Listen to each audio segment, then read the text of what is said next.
It always takes a second for that circle to constantly keep on going, and then there's a brief little interlude that happens there, and then it comes and it says live, live from Fresno, California.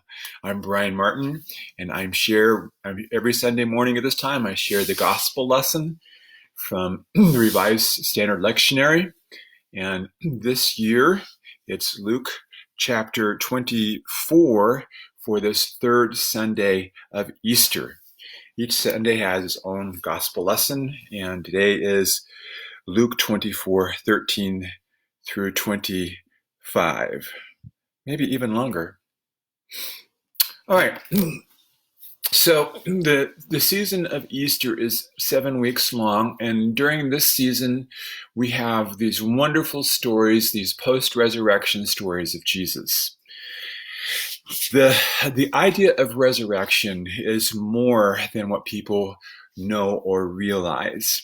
It needs to be contemplated and understood so that your own life and the situations that you experience can be tolerated, but not just tolerated, can be experienced in a way that you've never experienced them before.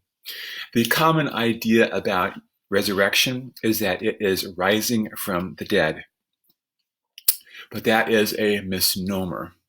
Rising from the dead is rising from the dead, and resurrection is rising from the dead into a glorious state. And so there's a similar idea that's prevalent in our culture right now. Well, it's not really prevalent. It's kind of a new word that was coined a few years ago by a man named Nissim Taleb, or vice versa. And he calls it anti-fragility. And the difference between coming back to life and coming back to a glorious state is that the glorious state is far greater than you could ever possibly think of or imagine. Now, throughout history, there are hundreds and thousands of stories of people who have suffered loss. And here, everybody suffers loss. Every single human being. Sometimes the loss is natural and sometimes it's not natural. Times when some kind of loss is perpetrated upon you by somebody else is not a natural loss. In this particular situation, there is no real loss for humanity. There is a loss for the disciples of Jesus because Jesus was taken away from them. And he was taken away from them by the hands of others. And so this left them in a terrible state. There were several episodes after Jesus' death where Jesus appeared to his disciples in one way or another. Luke 24 is an example of that. Let me read it to you. Now, on the same day, this would have been the day of Resurrection Day, Sunday, after Jesus died on Good Friday. Now, on the same day, two of them were going to a village called Emmaus, about 7 miles from Jerusalem, and talking with each other about all these things that have happened. And while they were talking and discussing, Jesus himself came near and went with them. But their eyes were kept from recognizing him. And he said to them, "What are you discussing with each other while you walk along?" And they stood still, looking sad. One of them, whose name was Cleopas, answered, saying, "Are you the only stranger in Jerusalem who does not know the things that have taken place there in these days?" He replied, "What things?" They replied, "The things about Jesus of Nazareth, who was a prophet, mighty in deed and word before God and all the people. And how our chief priests and leaders handed him over to be condemned to death and crucified. But we had hoped that he was the one to redeem Israel." So their hope was smashed. They lost hope. That's not good when you lose hope.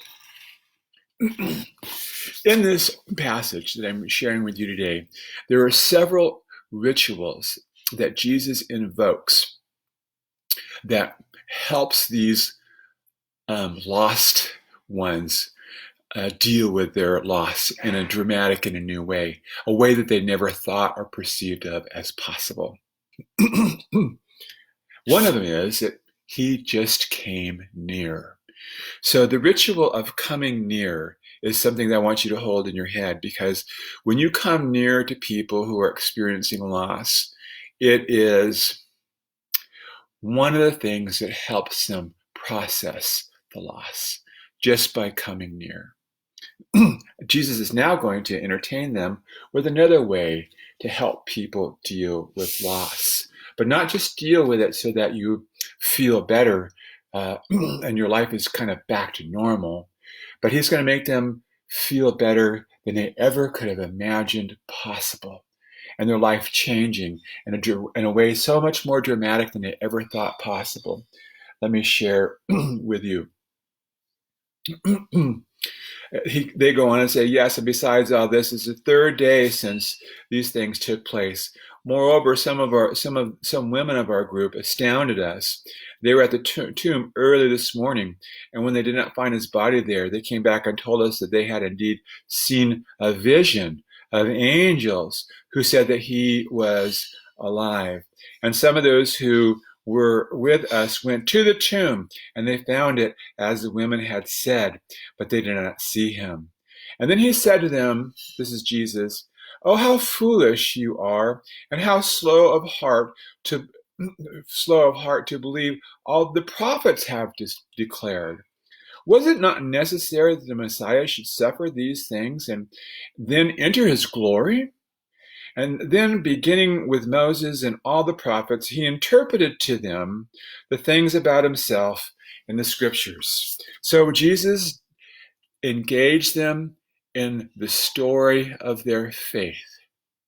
And when he recited the story of the faith, he was engaging in a ritual that has happened for thousands and thousands of years among all kinds of people of faith. And that is sharing the story of faith. And he went back and he told them, he reinterpreted the scriptures, the things that were happening. He reinterpreted so that they would understand in a way that they hadn't seen it before. Oh, how foolish you are, and how slow of heart to believe all that the prophets have declared. Was it not necessary, Jesus said? And then, beginning with Moses and all the prophets, he interpreted to them the things about himself in all the scriptures. Sometimes people need to have things interpreted for them, and that is the case with loss. I love hearing the stories about all of the things that have happened in the world where people are helping people and people are overcoming extreme circumstances during this difficult time of the coronavirus. I just love hearing the stories. They're so inspirational. This week, I can't tell you the number of stories I've heard people tell from their faith experience. That is what happened to them in the past, and how they endured, and how they overcome, and how now life is better than they ever thought that could happen. It's very challenging to hold on to those kind of stories and thoughts when you're experiencing a loss. But if somebody will come near, and if somebody will share the story, then transformation can begin. As they came near the village which they were going, he walked ahead as if he were going on. But they urged him strongly, saying, "Stay with us, because it is almost evening, and the day is now nearly over." So he went in to stay with them. And when he was at the table, he took bread, and he blessed it, and he broke it, and he gave it to them.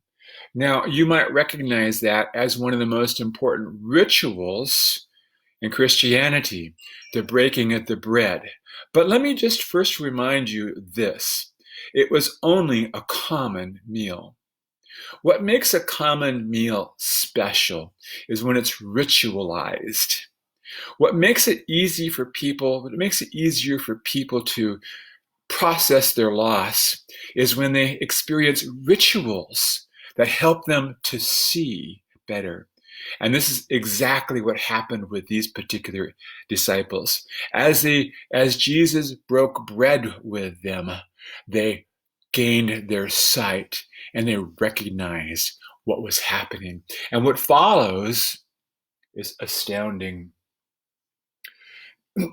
And their eyes were opened and they recognized him, and he vanished from their sight. These three rituals that Jesus engaged with these desperate disciples, followers who had experienced an incredible loss, a loss of hope. Suddenly, their eyes were opened and they were able to see the world through a different set of eyes. So as we're going through this difficult time, we will need people to tell us the stories. We will need to have a common meal with people. We'll have to do it with a distance, but we can do it anyway because we have modern technology. We can break bread with each other. We can practice rituals of community, which we do on Zoom, right? Don't we love the Zoom? Well, it's getting kind of old, but don't we love being with people? I loved that we had a special event one Friday night a few weeks ago.